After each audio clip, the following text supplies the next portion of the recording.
Welcome to the Symfony Workshop. I'm Clarke, and in this recording I'm going to be talking about routing. So routing is an important concept in the model view controller pattern, which is what the Symfony Framework uses, and it's where an incoming request is diverted to a controller method. I'll be covering a ton of stuff from beginner to professional, so even if you're very experienced with Symfony, there may be stuff in here which is new to you, or at least it will be a refresher. I'll be going over configuration, naming routes for internal indexing by Symfony, restricting routes to certain methods such as get, post, put. I'm going to show you how to handle route parameters, query parameters, and how to validate them.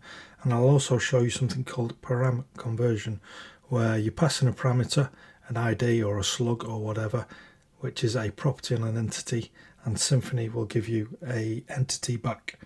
In the latter part, I'll show you how to group your routes so that you're not repeating a load of code, and I'll also show you how to debug and inspect them using a console. I'm going to cover redirecting, so you can set up temporary redirects or permanent redirects, and then I'll finish off by showing you some route naming and how it benefits you when you need to do things like generate URLs, or when you need to change a path but you don't want to change a load of your code. So quite a bit to get through there. Before I get started, I record in high resolution, so there's no need to watch on a blurry screen. Choose high definition if that works for you, and also if it's the first time at my channel and you want to see more of my stuff, all you need to do is subscribe and click the little notification icon. Let's start in typical fashion by creating a new Symfony project.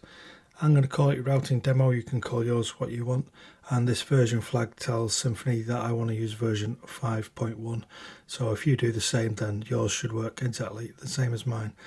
I've moved into that folder and removing Git because I don't need a repo for this, and I'm going to require a few things: annotations, maker, twig and doctrine, and that should be all of our dependencies for the entire project. I'm going to start off by creating a controller, and this will contain all the methods that our requests are routed to. I'm going to call it product controller, and we'll work with the concept of using products. Extend abstract controller, and then I'll just show you this annotations file which was created when we required annotations using Composer. And what this configuration does is it tells Symfony to look for routes defined as annotations in any PHP class stored in the source controller directory. So I'll come back to that and explain exactly what that means in a second. First off, let's create our first method. So I'm going to call this list, and this will be for listing out products, but we'll not actually list out any products because we don't have any. We're just going to return a string which explains what should actually be happening. So this is what I was talking about regarding annotations. So routes can be defined in separate YAML, XML or PHP files, but why anyone would want to do that I do not know, when you can just do this. I've added an annotation above the handling method, and that is all I need to do. Let's get the server running. So I'm going to use Symfony's inbuilt server. Symfony server :start and -d means run it in the background, give me my terminal back. All I need to do is append products onto the end of that, and there we go. This is a list of products because that is what we sent back with the response. And we set that up using this route annotation.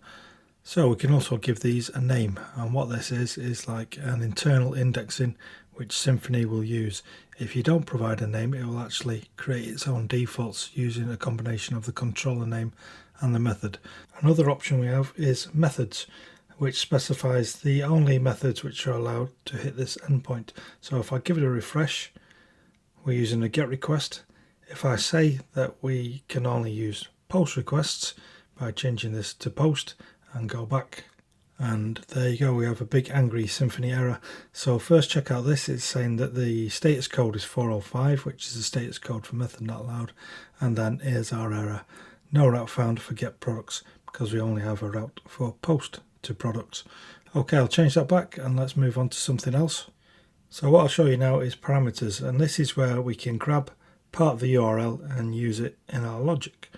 So I'll show you exactly what I mean by that. We're passing in an argument name as a string to this show method here. Using the route annotation, I'm going to visit products, and then we have this variable piece of the URL which I'll call name, and that maps to this argument here. and we can take that piece of the URL and use it in our logic. So I'll return a response, and again I'll just use a string. So this is mimicking displaying a certain product. So whatever we specify in our URL for the name portion will be displayed as part of this string. I'll go over to the browser and show you exactly what I mean by that. So I'm visiting products / and we'll go to widget. And we have some kind of syntax error. Let's go back to the code and just fix that. We're missing a quotes here. Back to the browser, refresh, and there you go. So by visiting the widget URL, we make the string widget available to us in the method. Okay, I'll show you how to validate this stuff now. So we'll change this to a numerical value and we'll use an ID instead of a string. And the way we do it, we can just use regular expressions. What I'm saying here is match one or more digits. So widget won't work because that's a string. But if I change the word widget to one or more digits, I'll just put 12, then that'll work. Quite a common use case is to match 2 or 3 varying paths, and I'll show you what I mean by that.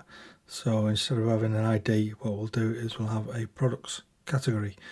And so what we're going to do here is just match 1 or 2 different categories, and anything outside of that shouldn't work.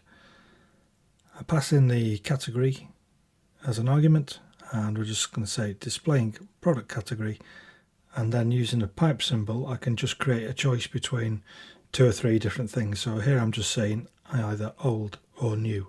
So if I try and visit a category which isn't old or new, such as random, I get this error. But if I change that to new, new's good. Let's change that to old. Old is good. Now, using the requirements option is the most common way of doing it, but you can also inline it by using left and right brackets. So left bracket old, pipe, new, right bracket. Let's go back and refresh. As you can see, that works. If we change this to random again, there you go. So it does exactly the same thing, up to you which one you want to use, but the requirements option is usually the most popular. While we're on the subject of parameters, I'll show you Param Conversion. So if you don't know about this already, this is pretty cool. I'm sure you'll like it. I'll create an entity using the maker bundle and I'll call it product. And I'm just going to give it 2 properties, name and slug. So keep all the defaults, string 255, not nullable. Then I add slug, same again, just keep hitting enter. What I should tell you is that I'm already connected to a MySQL database which I set up before the recording.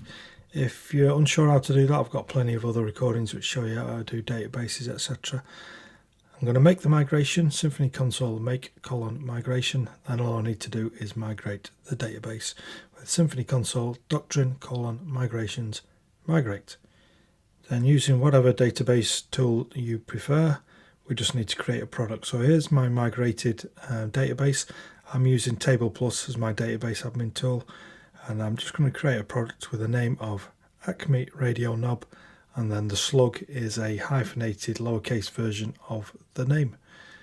So I'll give myself a little bit of space, Acme Radio Knob, and then all lowercase, Acme Radio Knob. So in real life you'd probably make this unique and do other stuff, but this is just to demonstrate Param Conversion really, so we don't need to do that. Let me show you how this works. So what we do is we take one of the entity's properties and use it as a segment of the path. I'll use the ID, straightforward. Then as an argument we pass in the entity type, so it's going to be a product. And then I'll just change this message here, and I'll grab one of the values from the product. So we'll just grab the name. So it'll say displaying product, and it should say Acme Radio Knob. So here's our getters, get ID, get name, get slug, and here's our properties, ID, name and slug. I'm going to need to go to the database and get a valid ID. I've only got one record, and that has an ID of 1. So I change this path to products /1, and there you go, Acme Radio Knob. So just to be clear, that worked because we were looking for an ID. We had a valid ID of 1. And that maps to a product with an ID of 1, and that of course is what we were displaying. So let me now show you how we can do the same with other properties. It's quite common in things like e-commerce to use things like slugs because it's more SEO friendly. So I'll swap that out for the slug, and there you go, we get the same result back. And just to prove that you have to get these bang on, I'll just add a Z on there, and there you go, we now get an error. Remove that and we're back to normal. So that's Param Conversion. If you're not already using it, I'm sure you'll get tons of usage out of that in the future. It's real handy. What I think I'll do now is just take a pause there, and I'll add a second video which will cover group routing, redirecting and named routes. That's all pretty cool stuff that I use all the time too, so look out for that one. In the meantime, if you'd like YouTube to show you more of my stuff, all you need to do is subscribe and click the little notification icon. I release new recordings twice a week, and you can find details of my schedule on the discussion tab on my YouTube homepage.